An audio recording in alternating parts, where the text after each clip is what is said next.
তব কথামৃতং তপ্ত জীবনং কবিভিরীড়িতং কল্মষাপহম শ্রবণমঙ্গলং শ্রীমদাততং ভুবি গৃণন্তি ইয়ে ভুরিদা জনাঃ। তোমার কথামৃত তাপদগ্ধ জনগণের জীবন স্বরূপ, মুনিগণ কর্তৃক কীর্তিত, পাপসমূহের বিনাশক, শ্রবণ মাত্রই মঙ্গলপ্রদ ও সকল সম্পদের আকর।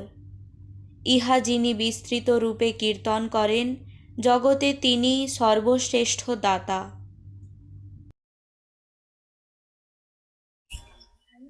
জীবন গঠনের পথে স্বামী জগদাত্মানন্দ। উগ্রতা থেকে কোমলতা। আমেরিকায় ক্যাথলিক ধর্মের একজন পুরোহিত ছিলেন ফাদার এডওয়ার্ড জোসেফ ফ্যানাগলেন। তিনি একসময় ঠিক করলেন যে অপরাধ জগতের কিছু অল্প বয়স্ক তরুণ, যারা অপরাধীদের সংস্পর্শে এসে প্রায় খুন, জখম, ডাকাতি ইত্যাদি নিষ্ঠুর কাজ করে থাকে, তাদের সংস্কারের জন্য তিনি কিছু কাজ করবেন। তিনি সমস্ত ধর্ম বর্ণ নির্বিশেষে অনাথদের বেছে নিয়ে একটা বয়েজ টাউন বা কিশোর নগরী গড়ে তুললেন। অনেক ধৈর্য ধরে ও অতুলনীয় প্রচেষ্টায় কাজ করে তিনি সেই অপরাধ প্রবণের সৎ স্বভাবন্ন আদর্শ নাগরিক করে গড়ে তুললেন।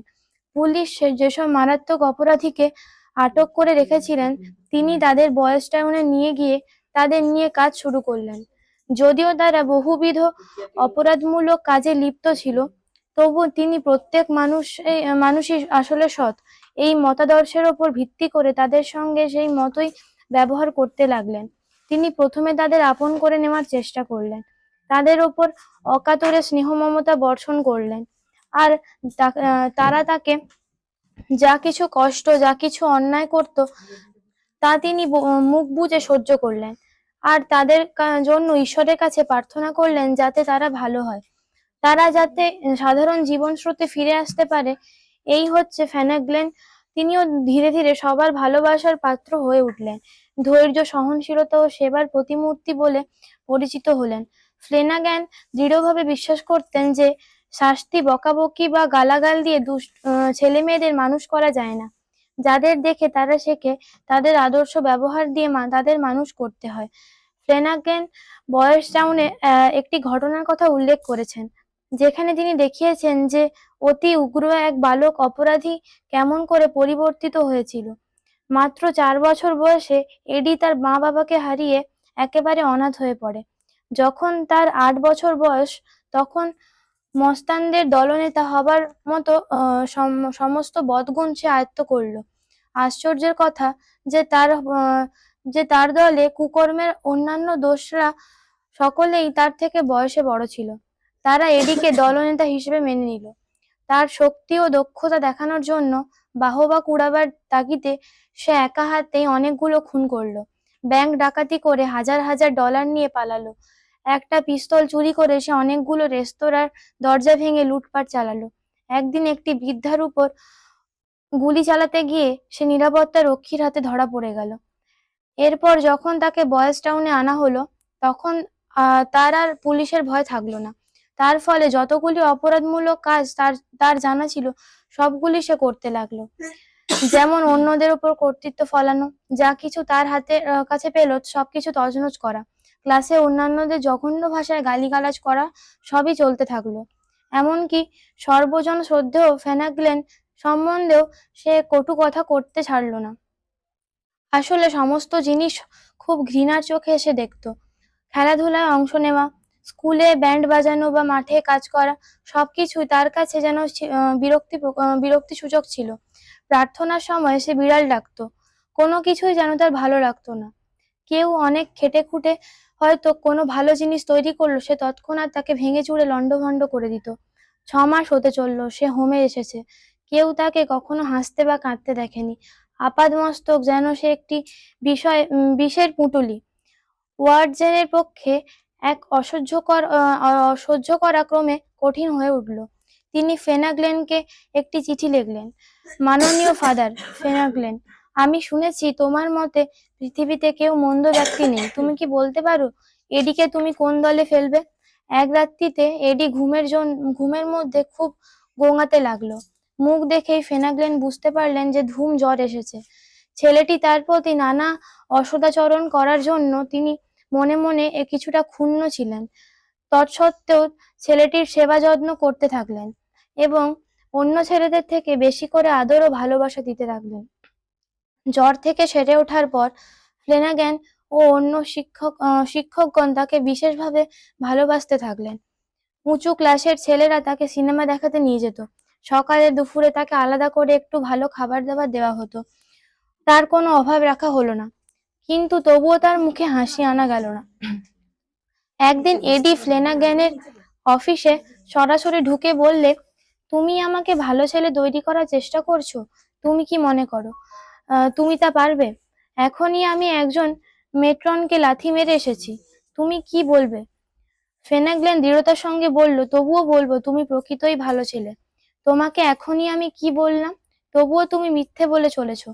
তুমি ভালো করেই জানো যে আমি ভালো ছেলে নই। তবুও তুমি বলেই চলেছো যে আমি ভালো ছেলে। বারবার মিথ্যা বলে তুমি একজন পাক্কা মিথ্যেবাদী বনে যাচ্ছ নাকি?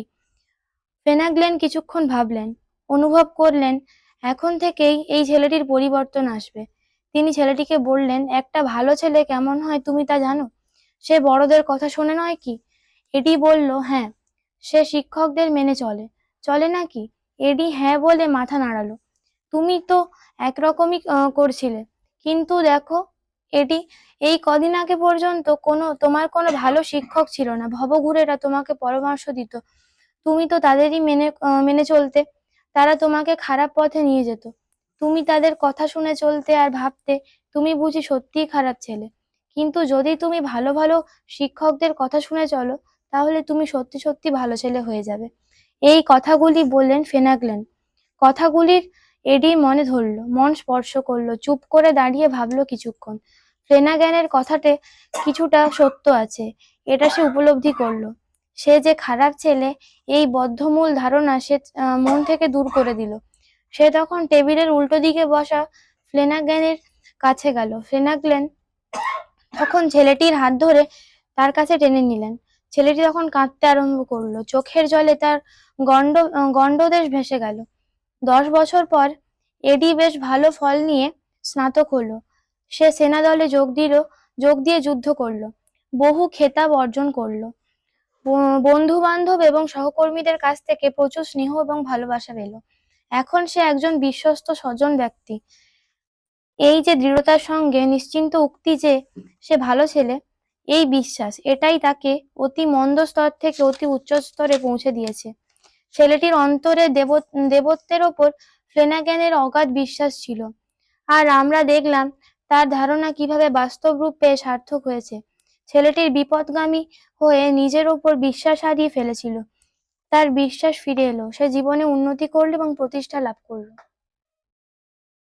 তোমরা সবাই কিন্তু খুব সুন্দর, সবাই কিন্তু খুব, স্বামীজি বলেছেন প্রত্যেকের মধ্যে, আমরা ভাবি না ওই ছেলেটা খুব ভালো, ওই ছেলেটা খারাপ, ওর বুদ্ধি বেশি না, ওর বুদ্ধি কিন্তু না। স্বামী কিন্তু সকলের বুদ্ধি সমান। এবারে কে কোন দিকে আমরা সেটা চালনা করছি, এটাই কিন্তু মেন কথা। তোমরা যে যে সবসময় ভাবো যে আমাদের একটু ঠাকুরকে স্মরণ করতেই হবে। তোমাদের জন্য আমার কাছে আমার এইটুকুই বলা, তোমরা তো জপ টপ আমরাই পারি না, তোমরা কি পারবে? কিন্তু তোমাদের বলতে হবে আমরা একটু ঠাকুরের স্মরণ করে দিন শুরু করব, ঠাকুরের স্মরণ করে অন্তত পক্ষে দিনটা শেষ করব, ঠিক আছে? আর ঠাকুরের কাছে আমরা চাইবো, আমাদের বাবা মায়ের কাছে চাই। আমার যেটুকু অনুভূতি দিয়ে বলি আমি সেইটুকুই বলছি। আমার এইটুকু বুঝি যে তোমরা ছোট বাচ্চা, তোমরা এইটুকু করতে থাকো, করতে করতে দেখবে তোমাদের ঠাকুর কত যে এগিয়ে দিচ্ছেন, তোমরা নিজেরও ধারণা করতে পারবে। উঠে ঘুম ভেঙে গেল, উঠে পড়লাম, দান মাজারও দরকার নেই, প্রণাম করলাম, তারপর ঠাকুরকে একটু করে ধ্যান করে নিলাম। 5 বার করো, বেশি করতে হবে করে। হে ভগবান, তোমার চয়নে আমাকে আমার স্থান দাও, আমাকে সুস্থ, আমার ষষ্ঠী প্রণাম গ্রহণ করো, মনে আছে সবকিছু ভুলে যাচ্ছ, আমাকে সুস্থ রাখো, ভালো রাখো, আমাকে সত্যের পথে চালিত করো, আমাকে মঙ্গলের পথে চালিত করো, আমাকে পরিশ্রমী করো, আমাকে মানুষ করো। এই 4টি কথা বলে তোমরা করবে, প্রণাম করে দিনটা। কতক্ষণ? 5 মিনিটে গেল নি। উঠে দান মাজবে, সব করবে, সব কাজ, তোমাদের ডাকা দরকার নেই।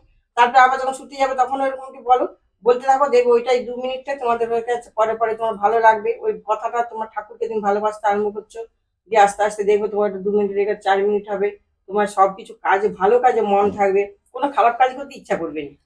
তো অন্তর থেকে বলবে না এটা খাবো, এটা ভালো লাগছে না, আমি অন্য যাবো। একবার চলে যেতে বাধ্য, চলে যেতে বাধ্য। কিন্তু তোমাদের ধৈর্য ধরে ওই জিনিসটা করতে হবে। এটাই আমাদের ভারতবর্ষ, স্বামীজি বলেছেন এটাই আমাদের মূল শিকড়, আধ্যাত্মিকতা। ভারতবর্ষের এটাই আমাদের মূল শিকড়, এইটুকুই জানবে। লোকে বলে না আমি ঘর ছেড়ে চলে গেছি, আমার শিকড়টা রয়ে গেছে ওই পিংলায়।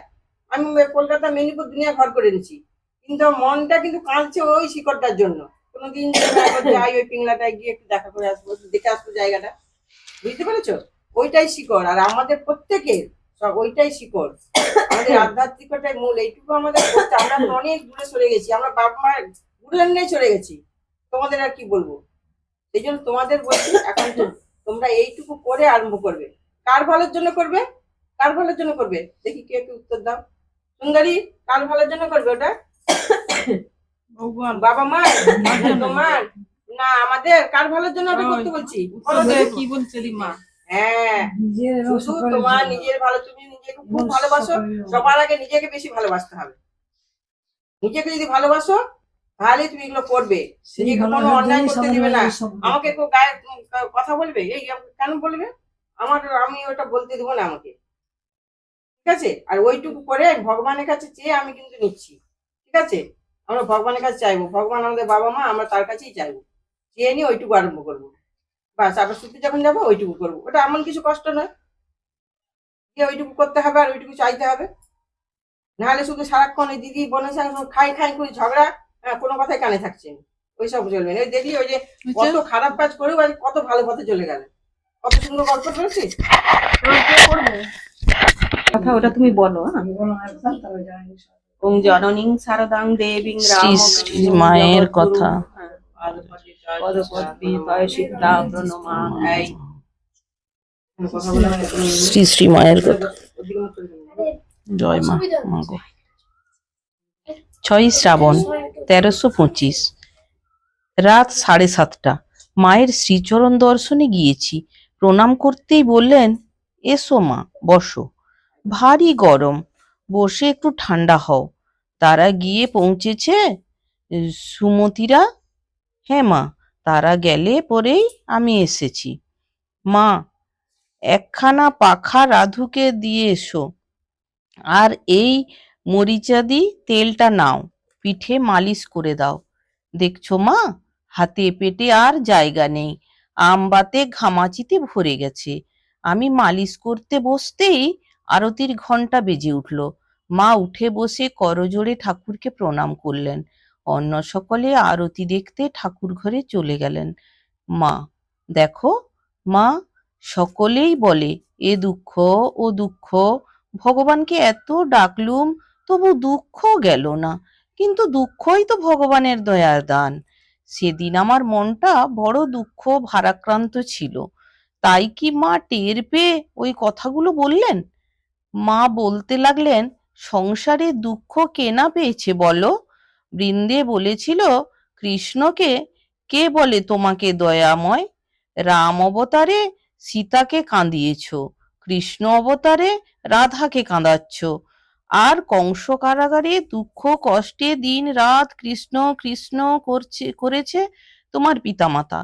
তবে যে তোমাকে ডাকি তা এই জন্য যে তোমার নামে সমন ভয় থাকে না। শচীন ও দেবব্রত মহারাজের কথা উঠল। মা বললেন, শচীন বড় ভাগ্যবান ছিল।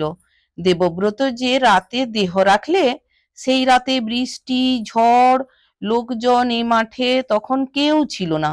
আর শচীন সকালে গেল, মঠ লোকে ভরপুর। দেবব্রত মহারাজের কথায় বললেন, দেবব্রত যোগী পুরুষ ছিল। একটি স্ত্রীলোকের কথা উঠল। মা বললেন, ওরূপ চেহারার লোকের ভক্তি বড় একটা হয় না, ঠাকুর বলতেন শুনেছি। আমি বললুম, হ্যাঁ মা, আবার কান তুলসে, ভিতর বুঁদে ইত্যাদি আছে, ঠাকুরের বইয়ে পড়েছি। মা, ও সে কথা বলছো? সে নারায়ণদের বাড়ি গিয়ে ও কথা হয়েছিল। একজন একটি স্ত্রীলোককে রেখেছিল। সে স্ত্রীলোকটি এসে ঠাকুরের নিকট আক্ষেপ করে বলেছিল, ওই তো আমাকে নষ্ট করেছে, তারপর আমার যত গহনা টাকা ছিল সে সব নিয়েছে। ঠাকুর তো সকলের অন্তরে সব কথাই জানতে পারতেন, তবু জিজ্ঞাসা করতেন। স্ত্রীলোকটির কথা শুনে বললেন, তাই নাকি? মুখে কিন্তু ও তো খুব ভক্তির কথা সব বলে। ওই কথা বলে তিনি ওই শ্লোকটি বললেন।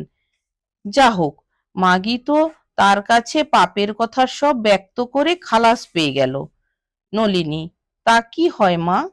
পাপের কথা একবার মুখে বললে আর সব ধুয়ে গেল, তাই যায় কি? মা: তবে যাবে না? তিনি যে মহাপুরুষ, তার কাছে বললে যাবে না।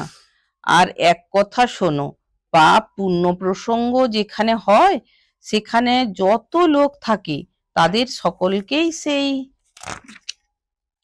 ভালো মন্দের একটু না একটু অংশী হতে হয়। নলিনী: তা কেন হবে? মা: আমাদের বলতেন, শোনো মা, কেমন করে হয়। মনে করো একজন তোমাদের কাছে তার পাপ পুণ্যের কথা বলে গেল। মনে কখনো সেই লোকের কথা উঠলেই সঙ্গে সঙ্গে তার ওই ভালো মন্দ কাজগুলির চিন্তা এসে পড়বে। এই রূপে সেই ভালো বা মন্দ দুই তোমাদের মনের উপর একটু কাজ করে যাবে। কি বলো মা, তাই না? আবার লোকের দুষ্ট কষ্ট ও অশান্তির কথা ওঠায় মা বলতে লাগলেন, দেখো, লোকে আমার কাছে আসে, বলে জীবনে বড় অশান্তি, ইষ্ট দর্শন পেলুম না, কিসে শান্তি হবে মা, কত কি বলে। আমি তখন তাদের দিকে চাই, আর তাদের দিকে চাই ভাবি, এরা এমন সব কথা কেন বলে? আমার কি তাহলে সবই অলৌকিক? আমি অশান্তি বলে তো কখনো কিছু দেখলুম না। আর ইষ্ট দর্শন, সে তো হাতের মুঠোর ভিতর, একেবারে বসলেই দেখতে পাই। মার ডাকাত বাবা কথাটি বইয়ে পড়েছিলুম, তাই নিজ মুখে হতে সেইটি শোনবার ইচ্ছা হওয়ায় মাকে এখন জিজ্ঞাসা করলুম, মা, বইয়ে পড়েছি একবার আপনি দক্ষিণেশ্বর আসছিলেন, লক্ষ্মী দিদি প্রভৃতির সঙ্গে ছিলেন। আপনি নাকি তাদের সমান দ্রুত চলতে না পেরে ও সন্ধ্যা হয়ে আসছে দেখে তাদের এগিয়ে যেতে বলে নিজে অনেক পিছিয়ে পড়েছিলেন। এমন সময়ে আপনার সেই বাগদিমা বাপের সঙ্গে দেখা হয়। মা: আমি একেবারে একলা ছিলুম তা ঠিক নয়, আমার সঙ্গে আরো দুজন বৃদ্ধা গোছের স্ত্রীলোক ছিলেন, আমরা তিনজনেই পিছিয়ে পড়েছিলুম। তারপর সেই রূপোর বালা পরা, ঝাঁকড়া চুল, কালো রং, লম্বা লাঠি হাতে পুরুষটিকে দেখে আমি বড্ড ভয় পেয়েছিলাম। তখন ও পথে ডাকাতি হতো। লোকটি আমরা যে ভয় পেয়েছি তা বুঝতে পেরে জিজ্ঞাসা করলে, কে গো, তোমরা কোথায় যাবে? আমি বললুম, পূবে। লোকটি বলল, সে এ পথ নয়, ওই পথে যেতে হবে। আমি তবুও এগুনোই নে দেখে সে তখন বললে, ভয় নেই, আমার সঙ্গে মেয়ে লোক আছে, সে পেছিয়ে পড়েছে। তখন বাপ ডেকে তার আশ্রয়ে যাই। তখন কি এমনি ছিলুম মা, কত শক্তি ছিল। 3 দিনের পথ হেঁটে এসেছি, বৃন্দাবন পরিক্রমা করেছি, কোনো কষ্ট হয়নি। তারপর মা বললেন, দক্ষিণেশ্বরে নবদ দেখেছো? সেইখানে থাকতুম।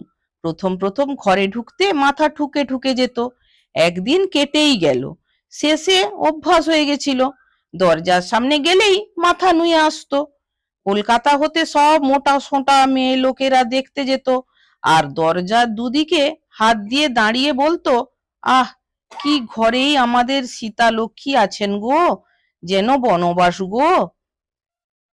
তোরা হলে কি একদিনও সেখানে থাকতে পারতিস? তারা বললেন, না পিসিমা, তোমার সবই আলাদা। আমি বললুম, গুরুদাস বর্মনের বইয়ে পড়েছি, শেষে নাকি আপনাকে একখানি 8 চালা ঘর করে দিয়েছিল, এবং ঠাকুর একদিন সেই ঘরে গিয়ে খুব বৃষ্টি আরম্ভ হওয়ায় নিজের ঘরে আসতে পারেননি। মা: কই, মা কোথায় 8 চালা? অমনি চালা ঘর। শরতের বইয়ে সব ঠিক ঠিক লিখেছে, মাস্টারের বইও বেশ, যেন ঠাকুরের কথাগুলি বসিয়ে দিয়েছে।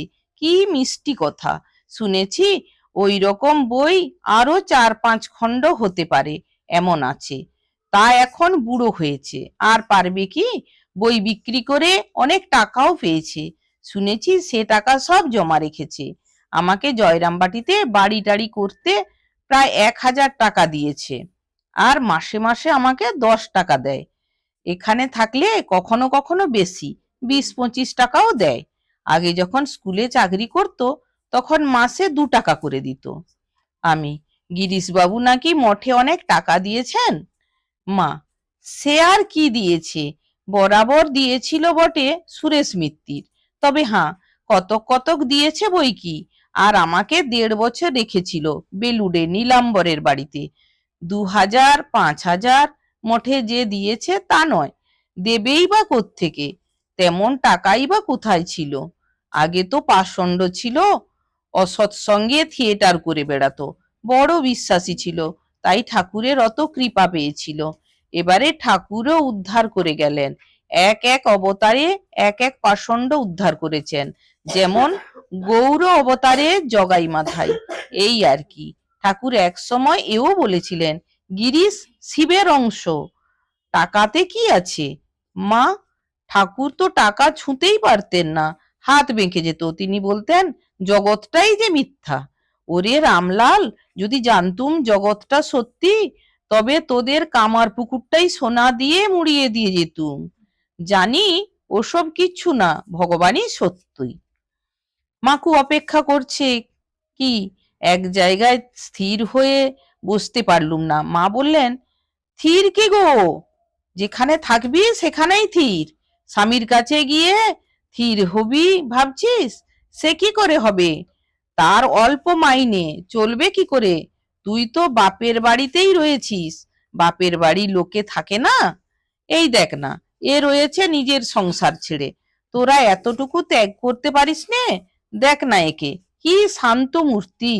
আর আমি আছি বলে আছে, আর তোরা থাকতে পারিস নে? আমি: থাক মা, ঠাকুরের কথা আর একটু বলুন। মা: বইয়ে যে লেখে সব ঠিক হয় না। আমাকে যে ঠাকুর ষোড়শী পূজা করেছিলেন, সে কথা রামের বইয়ে যা লিখেছে তা ঠিক হয়নি। ঘটনাটি বলে শেষে বললেন, বাড়িতে তো নয়ই, দক্ষিণেশ্বরে ঠাকুর ঘরে, যেখানে গোল বারান্দার কাছে গঙ্গা জলের জালাটি রয়েছে, ওইখানে হৃদয় আয়োজন করে দিয়েছিল। এই সময়ে যোগেন মা এসে জানালার পাশে দাঁড়িয়ে মার সঙ্গে কি কথা বলতে যেতেই মা তাকে বললেন, এদিকে এসো না, তোমাদের যে দেখতেই পাইনি। যোগেন মা হাসতে হাসতে মায়ের কাছে এলেন। আসবার সময় আমার গায়ে তার পা ঠেকে গেল। তিনি হাত জোড়ো করে প্রণাম করছেন দেখে আমি শশব্যস্ত উঠে প্রণাম করে বলছি, এ কি যোগেন মা, যে আপনার চরণ ধুলিরও যোগ্য নয়, তার গায়ে পা ঠেকেছে বলে প্রণাম? যোগেন মা: সে কি মা, ছোট সাপটাও সাপ, বড় সাপটাও সাপ, তোমরা সব ভক্ত যে। মায়ের পানে চেয়ে দেখি মুখে সেই করুণামাখা হাসি। রাত্রি অনেক হয়েছে দেখে কিছুক্ষণ পরে প্রণাম করে বিদায় নিলুম।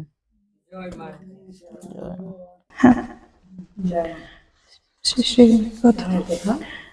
ওং জননী শারদাং দেবীং রামকৃষ্ণং জগদ্গুরুং পাদপদ্মে ত্রয়শিত্রা প্রণমামি মুহুর্মুহুঃ। 13ই শ্রাবণ 1325। আজ বৈকালে প্রেমানন্দ স্বামীজি দেহত্যাগ করলেন। রাত্রে মায়ের নিকট গেলুম। মা বললেন, এসেছো মা, বসো। আজ বাবুরাম আমার চলে গেল, সকাল হতে চোখের জল পড়ছে, এই বলে কাঁদতে লাগলেন। বাবুরাম আমার প্রাণের জিনিস ছিল, মঠের শক্তি, ভক্তি, যুক্তি সব আমার বাবুরামের রূপে গঙ্গা তীর আলো করে বেড়াতো। বাবুরামের মা ছিল 8 কুড়ো ঘরের মেয়ে, বাপের বিষয় পেয়েছিল, সেজন্য একটু অহংকার ছিল। নিজেই বলতো হাতে বাউটি, কোমরে সোনার চন্দ্রহার, পরে মনে করতুম ধরা যেন সরা। 4টি সন্তান রেখে সে গেছে, একটি কেবল তার পূর্বে মায়া গিয়েছিল। খানিক পরে দেখি মাঝের ঘরের দক্ষিণের দেয়ালে ঠাকুরের যে বড় ছবি ছিল, তার পায়ে মাথা রেখে করুণ স্বরে বলছেন, ঠাকুর নিলে। সে কি মর্মভেদী স্বর! আমাদেরও বড় কান্না পেতে লাগলো। এদিকে গোলাপ মার খুব অসুখ, মরণাপন্ন, রক্ত আমার শয়ে চলছে। 14 শ্রাবণ 1325। রাত 7:30। শ্রী শ্রী মা ঠাকুর ঘরে বসে আছেন। গিয়ে প্রণাম করে উঠতেই বললেন, বারান্দায় আমার আসনখানি পেতে দাও তো মা, আর তক্তপোষের পাশে মেঝে পাতা ওই বিছানাটি গুটিয়ে রাখো। আরতির সময় ওরা ওখানে বসে ঝাঁঝ বাজাবে। বিলাস মহারাজ আরতির আয়োজন করছিলেন। বারান্দায় আসন পেতে দিতে মা বললেন, কমণ্ডলুতে গঙ্গা জল আছে, নিয়ে এসো। গঙ্গা জলে হাত মুখ ধুয়ে জপে বসলেন এবং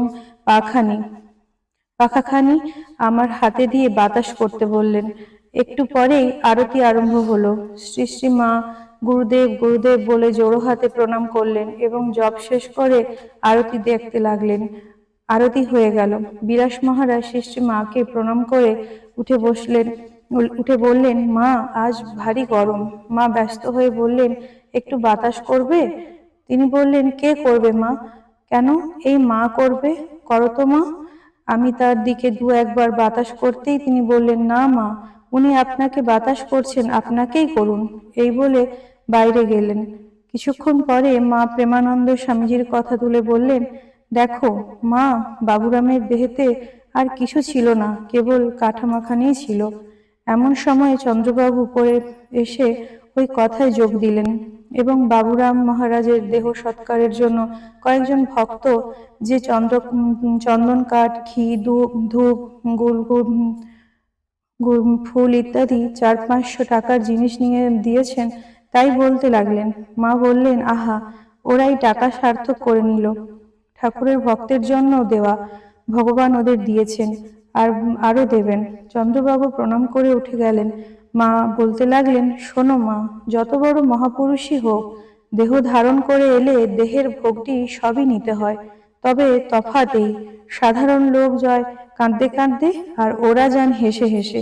মৃত্যুটা যেন খেলা। আহা, বাবুরাম আমার বালককালে এসেছে। ঠাকুর কত রঙ্গের কথা বলতেন, আর নরেন, বাবুরাম এরা আমার হেসে কুটিপাটি হতো।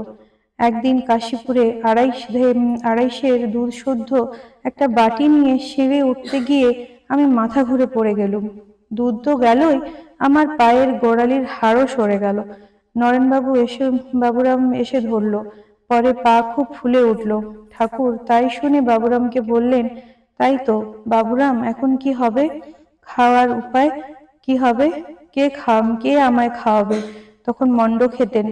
আমি মণ্ড তৈরি করে উপরের ঘরে গিয়ে তাকে খাইয়ে আসতুম। আমি তখন নথ পড়তুম। তাই বাবুরামকে নাক দেখিয়ে হাতটি ঘুরিয়ে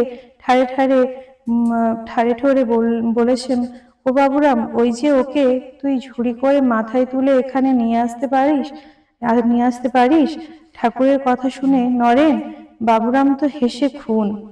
এমনই রঙ্গ তিনি এদের নিয়ে করতেন। তারপর 3 দিন পরে ফোলাটা একটু কমলে ওরা আমাকে ধরে ধরে নিয়ে যেত, আমি খাইয়ে আসতুম। ও কয়দিন গোলাম মা মণ্ড তৈরি করে দিয়েছিল, নরেন খাইয়ে দিত। বাবুরাম তার মাকে বলতো, তুমি আমাকে কি ভালোবাসো? ঠাকুর আমাদের যেমন ভালোবাসেন, তুমিও তেমন ভালোবাসতে জানো না। সে বলতো, আমি ভালোবাসি না, বলিস কি রে? এমনি তার ভালোবাসা ছিল। বাবুরাম 4 বছরের সময়েই বলতো, আমি বিয়ে করব না, বিয়ে দিলে মরে যাব। ঠাকুর যখন বলেছিলেন আমি পরে সূক্ষ্ম শরীরে লক্ষ্য মুখে খাবো, বাবুরাম বলেছিল, তোমার লক্ষ্য আমি চাইনি, আমি চাই তুমি এই মুখটিতে খাবে, আর আমি এই মুখটি দেখব। অনেকগুলো ছেলেপিলে হয়ে যার ঠাকুর তাকে গ্রহণ করতেন না। এক দেহে হতে 25টা ছেলে বেরুচ্ছে, ওরা কি মানুষ? সংযম নেই, কিছু নেই, যেন পশু। গোলাম মার অসুখ আজ একটু কম, কি ঔষধ দিয়ে ডুজ দেওয়া হয়েছে। সরলা এসে বললেন, ডাক্তার বিপিনবাবু বলেছেন 3 মাস লাগবে সারতে। মা বললেন, রক্তমশায় কি সোজা ব্যায়াম? তা লাগবে বই কি। ঠাকুরের অমনি আমের ধাত ছিল। দক্ষিণেশ্বরে এই সময় বর্ষাকালে প্রায় আমাশয় হতো। নবতের দিকে লম্বা বারান্দার ধারে একটা কাঠের বাক্স ফুটো করে নিচে সরা পেতে দেওয়া হয়েছিল, সেখানে শৌচে যেতেন। আমি সকালেরটা ফেলে আসতুম, বিকেলেরটা ওরা ফেলতো।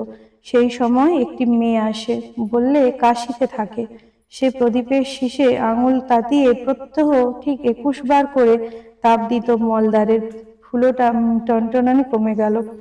আমি তখন ভাবতুম, একে আমাশয়, তাতে গরম শেক বেড়েই বা যায়, কিন্তু বাড়ল না, সেরে গেল।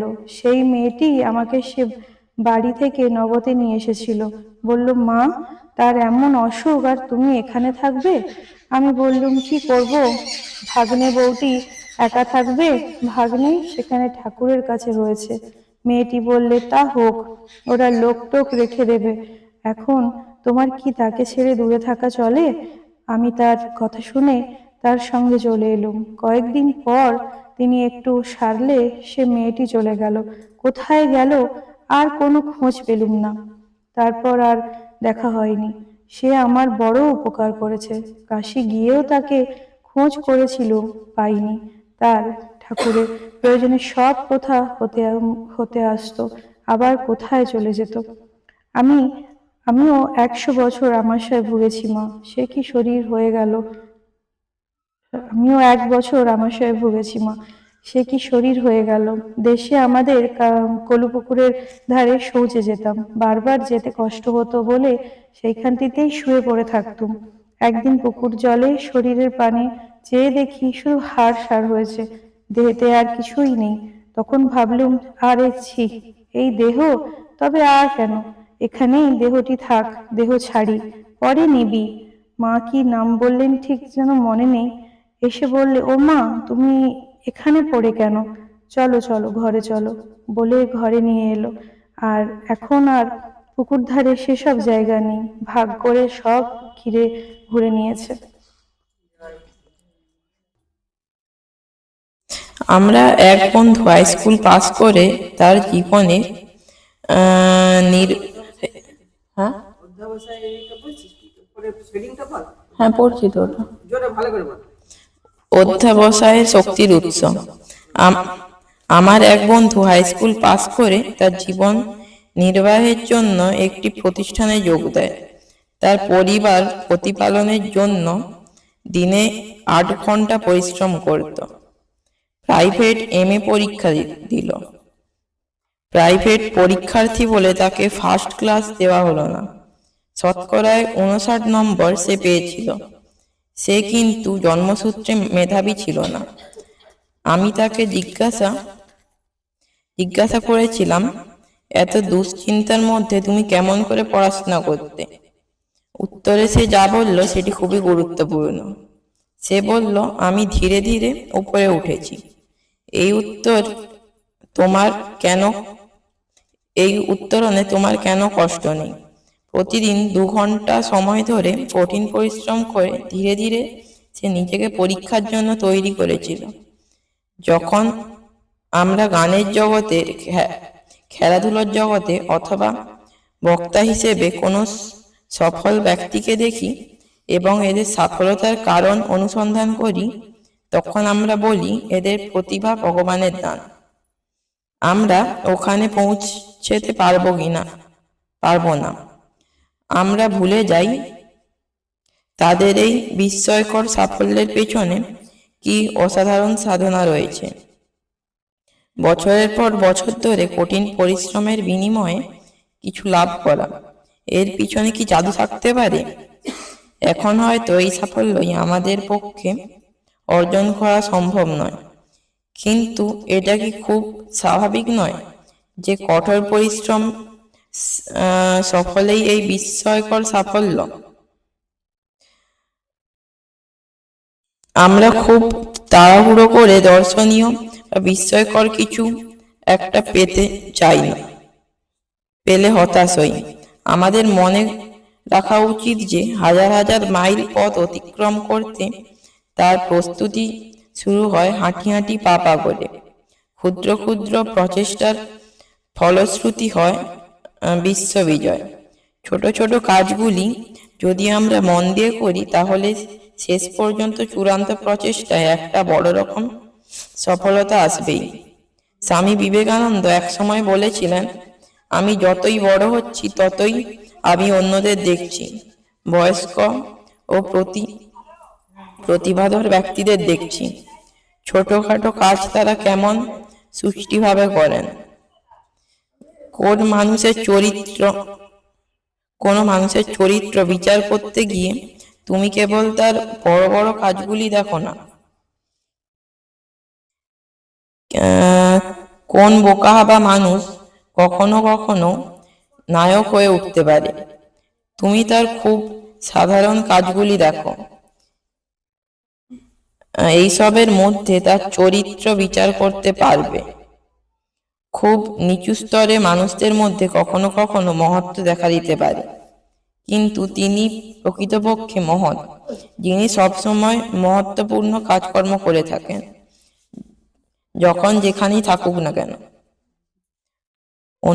অনুভা বন্দ্যোপাধ্যায় নামে একজন ইংরেজিতে বহুরূপী গান্ধী নামে একখানি বই লিখেছিলেন, যেটি আমার দৃষ্টি আকর্ষণ করে। গান্ধীজির মহৎ চরিত্রের উদাহরণ দিয়ে তিনি ছোটদের উপযোগী করে বইখানি লেখেন। মনে মনে ভাবি, বইখানি কেন সব স্কুলে সহযোগী পাঠ্যপুস্তক হিসেবে রাখা হলো না? তাহলে কঠোর পরিশ্রম ও পরিশ্রম করার পদ্ধতি দেখে ছাত্ররা বুঝতে পারত পরিশ্রমের মূল্য কতখানি, এবং আজকের প্রজন্ম তা থেকে অনেক প্রেরণা পেত। যারা বইখানি পড়তো তারা বুঝতে পারত গান্ধীজির প্রত্যাহিত জীবনের প্রতিটি মুহূর্তের কাজে কিভাবে তার মহত্ব প্রকাশ পেয়েছে। কেউ কেউ ছোট কাজে অবসাদগ্রস্ত হয়ে পড়ে। ছোট ছোট কাজকে তারা খুব সামান্যই গুরুত্ব দেয়, ফলে তারা মনে করে তাতে তাদের মনোযোগ দেবার কোনো প্রশ্নই ওঠে না। ছোট কাজে মন দিলে তাদের মন যাবে এরকমই তারা ভাবে, কিন্তু মহৎ ব্যক্তি ছোট কাজকেও সমান গুরুত্ব দিয়েই দেখেন। জীবনের একেবারে নগণ্য জিনিসকেও তারা অবহেলা করেন না। পথের প্রতিটি ইঞ্চি মসৃণ হলে তবেই সমগ্র পথটি মসৃণ হয়। গুরু কৃপাই কেবলম, গুরু ব্রহ্মা গুরু বিষ্ণু গুরুদেব মহেশ্বর, গুরুরেব পরম ব্রহ্ম তস্মৈ শ্রী গুরবে নমঃ। নম খণ্ডমণ্ডলাকারং ব্যক্তং যেন চরাচরং ততপদাং দৃষ্টং যেন তস্মৈ শ্রী গুরবে নমঃ। অজ্ঞানতিমিরন্ধস্য জ্ঞানাঞ্জলশলাকয়া চক্ষুর্লঙ্ঘিतं যেন তস্মৈ শ্রী গুরবে নমঃ। ওম ব্রহ্মানন্দাং পরমসুখদাং কেবলং জ্ঞানমূর্তিং দ্বন্দ্বাতীতাং গৌরসদৃশং তত্ত্ববৎসাদিলক্ষ্যং একং নিত্যং বিমলমচলং সর্বাদিশক্তিভূতং ভাবাতীতং ত্রিগুণাতীতং সদ্গুরুতং নমামি, সদ্গুরুতং নমামি। সবার আগে সদ্গুরুকে স্মরণ করো রে, প্রেম মাখানো মুক্তিখানি বক্ষে ধরো রে। সবার আগে সদ্গুরুকে স্মরণ করো রে, প্রেম মাখানো মূর্তিখানি বক্ষে ধরো রে। সেই গুরু নাম মধুরতি, পরপারের পরম গতি। সকল সময় মনে প্রাণে ও নাম জপ রে, সকল সময় মনে প্রাণে ও নাম জপ রে। সবার আগে সদ্গুরুকে স্মরণ করো রে। গুরু ব্রহ্মা গুরু বিষ্ণু গুরু আদি অন্ত, ধরার মাঝে তিনি যে হইয়াছেন শান্ত। তারি আদেশ শিরে লয়ে, তারি আদেশ বক্ষে ধরে, ইষ্টপদে কৃষ্ণ নেশায় চলতে থাকো রে। সবার আগে সদ্গুরুকে স্মরণ করো রে। সবার চেয়ে বেশি করে ইষ্টে ভাষ ভালো, যা আছে তা নিজের বলে তারই পায়ে ঢালো। সবার চেয়ে বেশি করে ইষ্টে ভাষ ভালো, যা আছে তা নিজের বলে তারই পায়ে ঢালো। দুঃখ ব্যথা যাবে দূরে, শান্তি পাবে বক্ষ জুড়ে।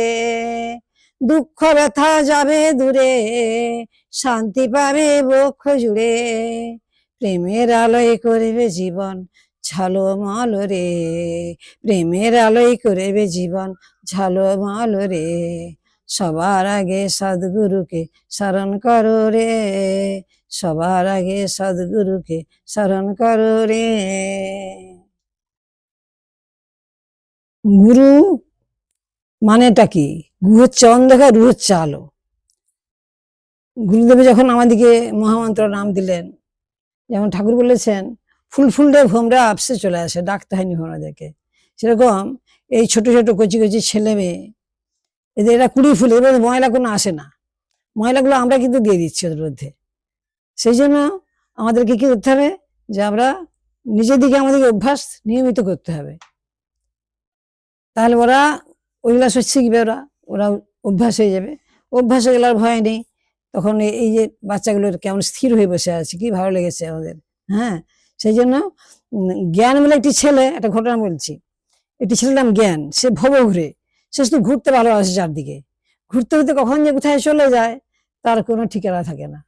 ধীরে ধীরে বড় হলো, বড় হতে সেই ঘোরা অভ্যাস হয়ে গেল তার, ঘুরতেই আসে চারধারে। ঘুরতে ঘুরতে একটু বড় হয়েছে, এবার সে একদিন উদ্বোধন পৌঁছে গেছে কলকাতায়। মা থাকেন যেখানে, মায়ের বাড়িতে। ছেলেগুলো বলছে যারা আছে ওখানে, তুমি তো এলে, যাও ওখানে। সে তো জানে না নতুন গিয়েছে, ঘুরতে পৌঁছে গেছে। যাও ওখানে মা আছে, মাকে প্রণাম করে এসো। মাকে প্রণাম করতে গিয়েছে, মা তো মাথায় ঢাকা। তো মাকে প্রণাম করে দিই, কোথায় চলে গেছে তার খোঁজ খবর নেই। সে ভব ঘুরে তো ঘুরতে ভালোবাসে।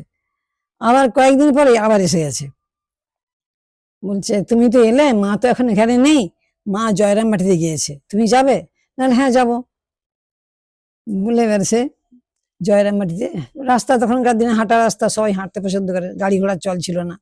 সে রাস্তা দেখে দিয়েছে, মাঠে মাঠে হেঁটে হেঁটে চলে গেছে। গিয়ে মা তখন বসেছিলেন, আর সেদিন আর প্রণাম করতে বলতে হয় না। গিয়ে প্রণাম করছে, মা বলছে তোমাকে তো আমি চিনি না, আপনি আমাকে চিনলেন কেমন করে? না বলে ওই যে সেদিন উদ্বোধন আমাকে প্রণাম করে গেলে না, আপনার তো মাথায় ঢাকা ছিল। তখন বলছে যাও যাও, পাশে ছেলেরা আছে, ওদের সঙ্গে একটু দেখা করো। ছেলেগুলো কথা বলতে বলতে ছেলেগুলো বাড়ি যাবে, তখন বলছে তোমাদের সাথে তোমাদের বাড়ি যাবো। ঘুরতে ভালোবাসে না, তাদের সাথে তাদের বাড়ি চলে গেছে, একটা মাঠের ওপারে চলে গেছে। বলে চলো চলো, খুব ভালো লাগবে তোমার, আমাদের গায়ে দোল আছে, পুকুরে মাছ আছে, আর খুব সুন্দর লাগবে, সবুজ মাঠ আছে, খুব সুন্দর লাগবে। চলে গেছে। গিয়ে ওই দিনে রাত্রিতে থেকেছে, খুব ভালো লেগেছে। পরের দিনে বাড়ির মায়েরা সব, যেমন আমরা মহারীদের জন্য ওটা সেটা খাবার বানিয়ে বানিয়ে নিয়ে যাই। এবার ছেলেগুলোকে বলছে এই দেখ অনেকগুলো খাবার বানিয়েছি, আর মায়ের মাকে দিয়ে আগে। তখন যেটা ওকেই পাঠিয়ে দেবো, ছেলেটার জ্ঞান, ওকে পাঠিয়ে দিলে ও ঠিক চলে যাবে বলে এবার ডালায় করে খাবার সব সাজিয়েছেন। মায়েরা, বাড়ির মায়েরা খাবার সব সাজিয়েছেন সুন্দর করে। আর জ্ঞানকে একটু বাটিতে পায়েস দিয়েছে খাওয়ার জন্য। এই পায়েসটা খেয়ে জ্ঞান পায়েস খাচ্ছে, খেতে লক্ষ্য রেখেছে ওই যে ডালাটা সাজানো হয়েছে সুন্দর করে, তাতে পায়েসটা দেওয়া হয়নি। তখন যখন ভেতরে ভেতরে পৌঁছে গেছে তার মা একটু কাজে, সেই সময় সেটা কৌটা নিয়ে সেই পায়েসটা ডুবিয়ে ঢাকা দিয়ে সেই ডালায় রেখে ডালাটাকে মাথায় করে নিয়ে গিরগির ছুটছে। বাড়ির মা বলছে যা, এ সব শেষ করে দিল, এ সব নষ্ট করে দিল। তখনকার দিনে নিয়ম ছিল, ব্রাহ্মণদের মায়েরা মানে আমাদের বাড়িতে, হিন্দুদের বাড়িতে খাওয়া দাওয়া করতেন না, সব নষ্ট করে দিল। আর মা এগুলো প্রসাদ খাবে না, আর সে তো ছুটছে, আর কানে লাগছে কথাগুলো যে বলছে, কানে লাগছে। মা জগৎ জননী বিশ্বজননী দয়াস্বরূপিণী আদ্যশক্তি মা, মা ঠিক সেই সিঁড়ির উপরে দাঁড়িয়ে দাঁড়িয়ে এক দৃষ্টি দাঁড়িয়ে দিকে চেয়ে আছে, সেটা আসছে দেখতে পাচ্ছে। আর মা তো অন্তর্যামী, ঠাকুর মা তো আলাদা নয়, পিমনি হাঁটা শুনতে পান। তারপরে এবারে কাছে গিয়ে বলছে জ্ঞান জ্ঞান পায়েস দিয়ে এসছো, পায়েস দিয়ে এসছো, আমি পায়েস খেতে খুব ভালোবাসি। কাছে পৌঁছে গেছেন, মা ডালাটা নামাচ্ছেন ধরে। জানেন মা, ওরা নাকি গালাগাল দিচ্ছিল আমাকে। তার মা কি বললেন, ওরা জানে না। ওই দিন সন্ধ্যে হয়ে গেছে, জ্ঞান থেকে গেল রাত্রিতে। পরের দিন সকালে মা তো 3টায় ঘুম থেকে উঠে জবধান সেরে মা এমন ভোরে গঙ্গায় স্নান করতেন, মাকে কেউ জানতো না এখানে মা আছেন বলে।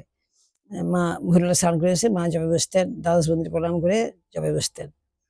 এবার জ্ঞান এবার ঘুমিয়েছিল, সে উঠে এসে মা যখন সেই পুজোর জোয়ার করছেন দাঁড়িয়েছে কাছে একটু।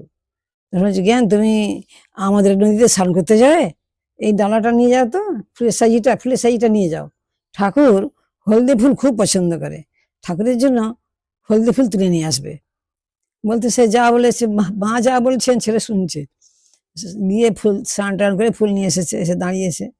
মা পুজোয় বসছেন, বলছে তুমি কাপড় ছেড়ে তুমি আসনটা বিছানায় বসে পুজো দেখো। এবার মা পুজো করছেন, পুজো দেখছে এক মনে। পুজো হয়ে গেল মায়ের। এবার যে জ্ঞান একটু কাছে সরে এসো আমার কাছে, আর একটু কাছে এসো। কাছে গেছে, গিয়ে মাকে বসে গেছে। তার মা বলছিল, মা তোর কর্ণমূলে মহামন্ত্র নাম দীক্ষা নাম দিয়ে দিয়েছেন। দিয়ে মা বলছেন, জ্ঞান ঠাকুর হচ্ছেন গুরু, আমি হচ্ছি মা। তখন জ্ঞান বলছে, না, তুমি দীক্ষা দিয়েছো, তুমি আমার গুরু, আমার মা বাড়িতে আছে।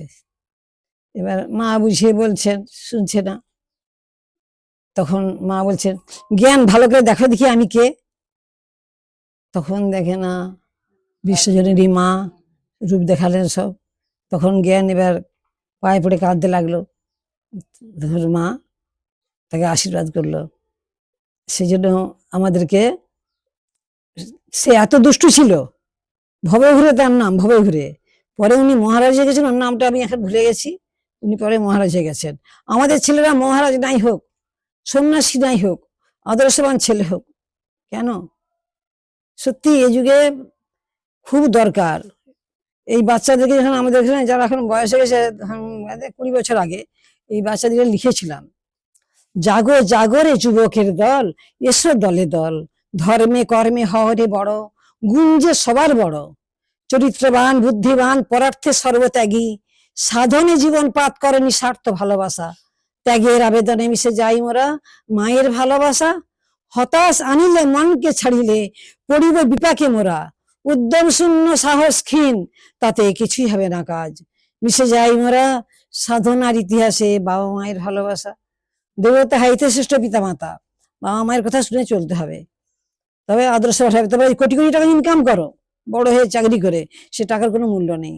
ঠাকুর বলেছেন, এই যুগে অঢেল মানুষ টাকা পায় কিন্তু অনেক শান্তি পাবে না। মানুষ তৈরি হতে হবে।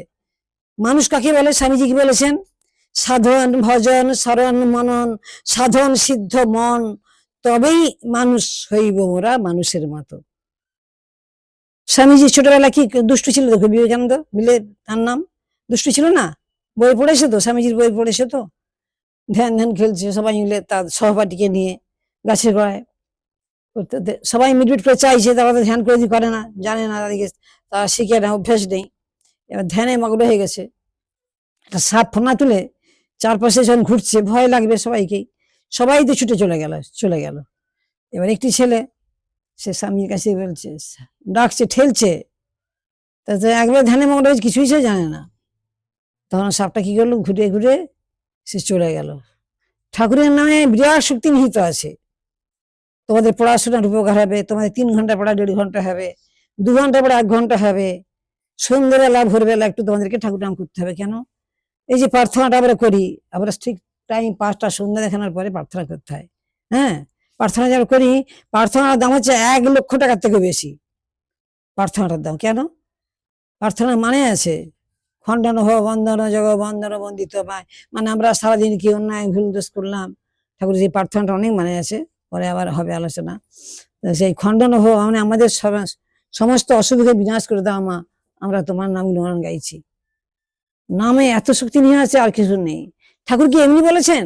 সোনা দানা টাকা পয়সা সম্পদ যদি জানতাম, গোটা জগৎটাকে আমি সোনা দিয়ে বুড়ে দিতাম। আবার বলছেন টাকা পয়সা দরকার নেই, আছে, কি করতে হবে? যে টাকা সৎ কাজে না ব্যয় হয়, ঈশ্বর সেবায় না লাগে, সংসারটা ঈশ্বরের না সেবা হয়, সে অর্থের কোনো মূল্য নেই। তাহলে অর্থ, জননী শারদাং দেবী রামকৃষ্ণং জগদ্গুরুং পাদপদ্মে তয় সিত্ত্বা প্রণমামি ভূর্ভুঃ।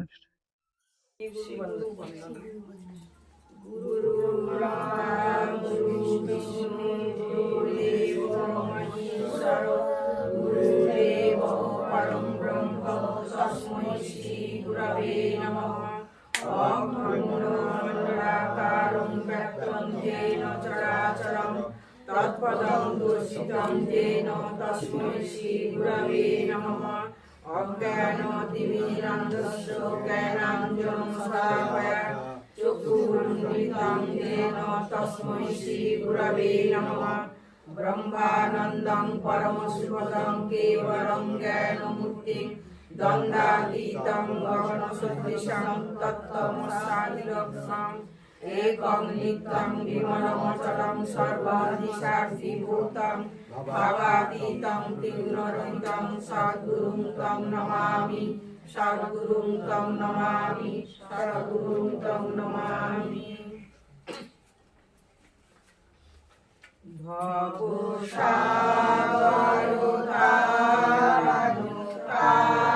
ভবসাগরতারণো হে রবিনন্দন বন্দন কন্দন হে শরণাগত কিঙ্কর ভীতমনে গুরুদেব দয়া করো দীন জনে হৃদি কন্দর তামস ভাস্কর হে তুমি বিষ্ণু প্রজাপতি শঙ্কর হে পরব্রহ্ম পরাৎপর বেদ মানে গুরুদেব দয়া করো দীন জনে মনোবারণ শাসন কুশলে নরপ্রাণ তরে হরিচাকুশলে গুণগান পরায়ণ দেবগানে গুরুদেব দয়া করো দীন জনে কুলকুণ্ডলিনী ভূমগঞ্জগোহে হৃদি গ্রন্থি বিদারণ কারগোহে মম মানস চঞ্চল রাত্র দিনে গুরুদেব দয়া করো দীন জনে ত্রিপুসুদন মঙ্গল নায়ক হে শুভ শান্তি বরা ভয়দায়ক হে ত্রয়োতাপ হয়ে তব নাম গুণে গুরুদেব দয়া করো দীন জনে অভিমান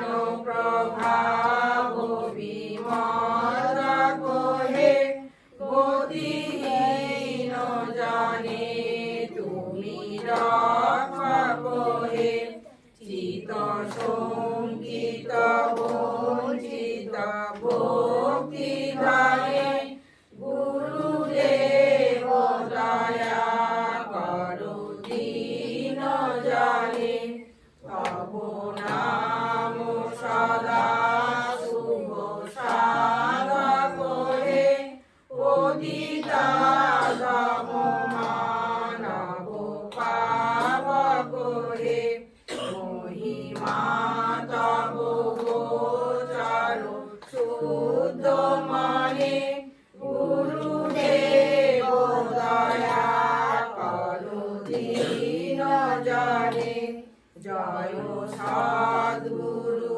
ঈশ্বর প্রাপক হে ভব রোগ বিকার বিনাশক হে মন যেন রহে তব শ্রী চরণে গুরুদেব দয়া করো দীন জনে গুরুদেব দয়া করো দীন জনে গুরুদেব দয়া করো দীন জনে। ওম গণ গণপতয়ে নমঃ। ওম গণ গণপতয়ে নমঃ। ওম গণ গণপতয়ে নমঃ। ওম স্থাপকায় চ ধর্মস্য সর্বধর্ম স্বরূপিণী অবতার বরিষ্ঠায় রামকৃষ্ণায় তে নমঃ। ওম জননী শারদাং দেবীং রামকৃষ্ণং জগদ্গুরুং পাদপদ্মে তয় সীতা প্রণমামি মুহুর্মুহুঃ। ওম নমো শ্রী জ্যোতিরাজায় বিবেকানন্দ সুরায়ে সচ্চিৎ শিব সর্বায় স্বামিনে তাপহারিণী।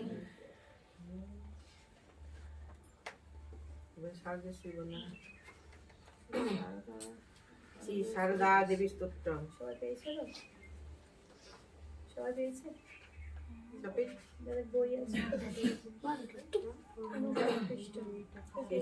শ্রী শারদা দেবী স্তোত্র।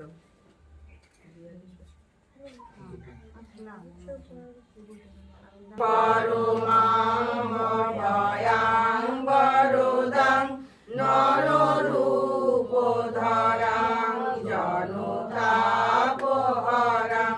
শরণাগত সেবকতোষগরিং প্রণমামি পরাং জননীং জগতাং গুণহীন সুতান পরাধযুতান কৃপয়াদ্য সমুদর মোহগতান তরুণীং ভবসাগর পার করিং প্রণমামি পরাং জননীং জগতাং বিষয়ং কুসুমং পরিধীত সদা চরণাম্বুরুহামৃত শান্তি সুদাং প্রিবভৃঙ্গ মনোভব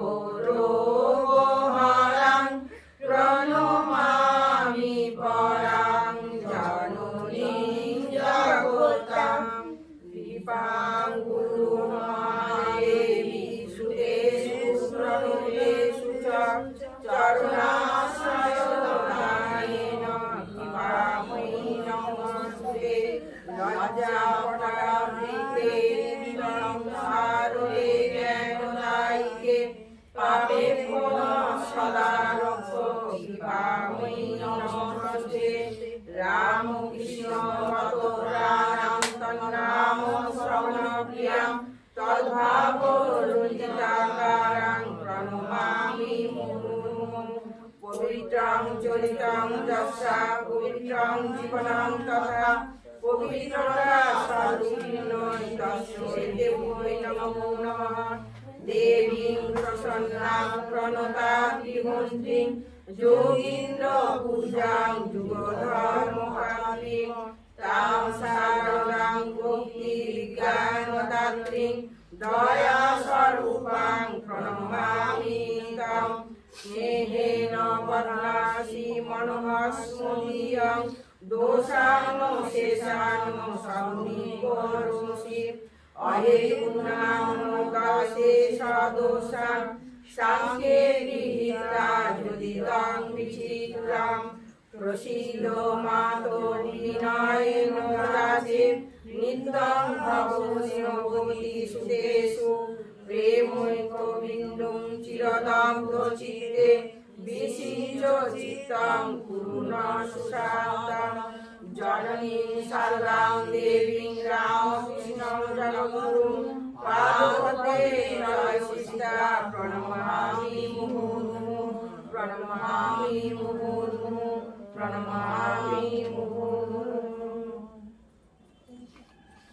নমো শ্রী জ্যোতিরাজায় বিবেকানন্দ সুরায়ে সচ্চিৎ শুভ সর্বায় স্বামিনে তাপহারিণী।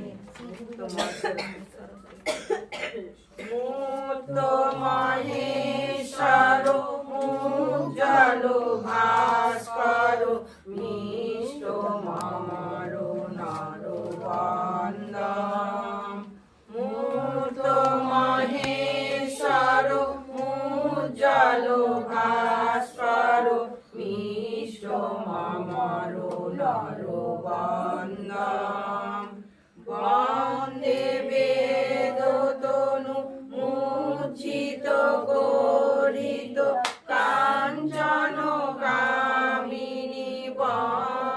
বন্দম কোটি ভানু কারো দীপ্ত সিংহ মহ কোটি তট কৌপিন বন্দম অভিহুঙ্কার নাদিত দিংমুখ প্রচণ্ড তাণ্ডব নিত্যম ভক্তি মুক্তি কৃপা কটাক্ষ বেক্ষণ মগদার বিদারণ দক্ষম বালচন্দ্রধর মিন্দু বন্দমিয় নৌমি গুরু বিবেকানন্দ মুক্ত মহেশ্বর উজ্জ্বল ভাস্কর মিশ্র মামর বন্দম। জয় স্বামীজি। জয় শ্রী শ্রী মহারাজ কি জয়। জয় না পরে বলবো নানো বাবো বন্দানো জগো বন্দানো বন্দিত মায় নিরঞ্জন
সংশয় দৃঢ় নিশ্চয়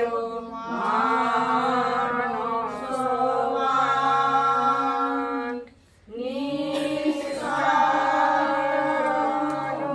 ভগবত শরণ নিষ্কারণ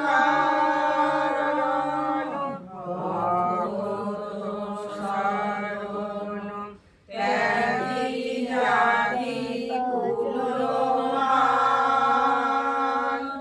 সম্পদ ভাব শ্রীমদ ভাব ঘোষপদ মারি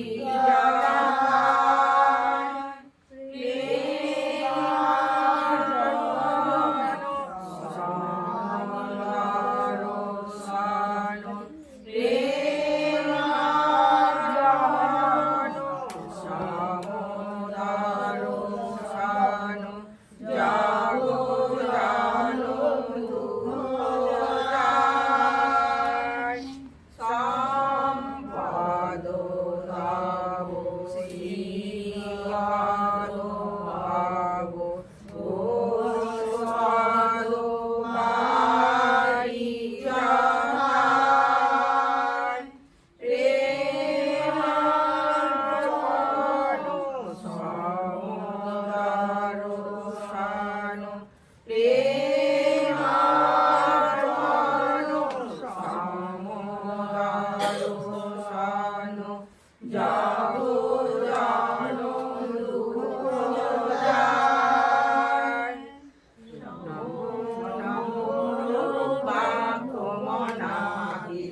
নমো নমো প্রভু আগমনাতীত মনোবচন একাধার প্রভু মনোবচন একাধার জ্যোতির জ্যোতি জালো হৃদি কান্ডার জ্যোতির জ্যোতি জালো হৃদি কান্ডার তুমি তম ভঞ্জন হার তুমি তম ভঞ্জন হার ধীরে ধীরে রঙ্গ রঙ্গ ভঙ্গ বাজে অঙ্গ সঙ্গ রঙ্গ ধীরে ধীরে রঙ্গ রঙ্গ ভঙ্গ বাজে অঙ্গ সঙ্গ রঙ্গ গাইছে ছন্দ ভগত বৃন্দ আরতি তোমার গাইছে ছন্দ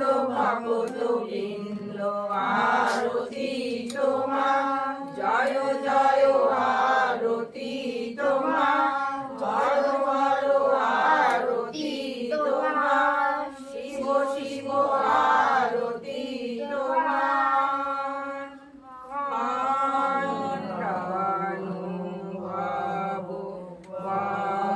বন্দন জাগো বন্দন বন্দিত জয় শ্রী শ্রী গুরু মহারাজ জি জয়। দেবী প্রণাম একটা কথা পড়ি আছে পরের কথা সর্বমঙ্গল মঙ্গলে শিবে সর্বার্থ সাধিকে শরণ্যে ত্র্যম্বকে গৌরী নারায়ণী নমস্তুতে শ্রী শ্রী শ্রীতি বিনাশানাং শক্তিভূতে সনাতনী গুণাশ্রয়ে গুণময়ে নারায়ণী নমস্তুতে শরণাগত দীনার্থ পরিত্রাণ পরায়ণী সর্বশক্তি হরে দেবী নারায়ণী নমস্তুতে জয় নারায়ণী নমস্তুতে জয় নারায়ণী নমস্তুতে জয় নারায়ণী নমস্তুতে জয় নারায়ণী নমস্তুতে।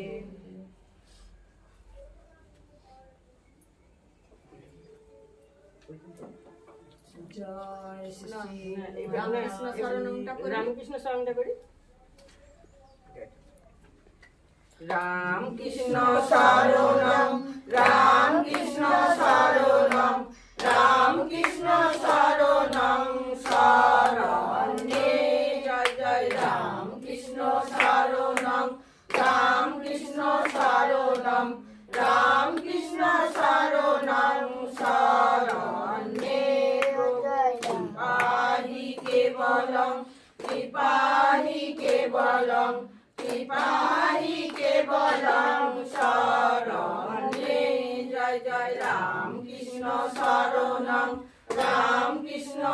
শরণম রামকৃষ্ণ শরণং শরণ্যে শরণাগতোহং শরণাগতোহং শরণাগতোহং শরণ্যে জয় জয় রামকৃষ্ণ শরণং রামকৃষ্ণ শরণং রামকৃষ্ণ শরণং শরণ্যে নমো শ্রী গুরবে নমো শ্রী গুরবে নমো শ্রী গুরবে নমো নমো রামকৃষ্ণ রামকৃষ্ণ জয় জয় রামকৃষ্ণ রামকৃষ্ণ রামকৃষ্ণ জয় জয় রামকৃষ্ণ জয় জয় রামকৃষ্ণ শরণং রামকৃষ্ণ ॐ निरञ्जनं नित्यम् अनन्तरूपं भक्तानुकम्पाधृतविग्रहं वै ईशावतारं परमेशमिड्डं तं रामकृष्णं शिरसा नमामः। নিরঞ্জন নিত্য অনন্ত রূপ ধারণকারী ভক্তের প্রতি কৃপা পরবশ হয়ে যিনি মানব দেহ ধারণ করেছিলেন, সেই পূজনীয় পরমেশ্বর ঈশ্বরের অবতার শ্রীরামকৃষ্ণকে আমরা অবনত মস্তকে প্রণাম করি। জয় জয় শ্রী চন্ডিকা মাই জয়।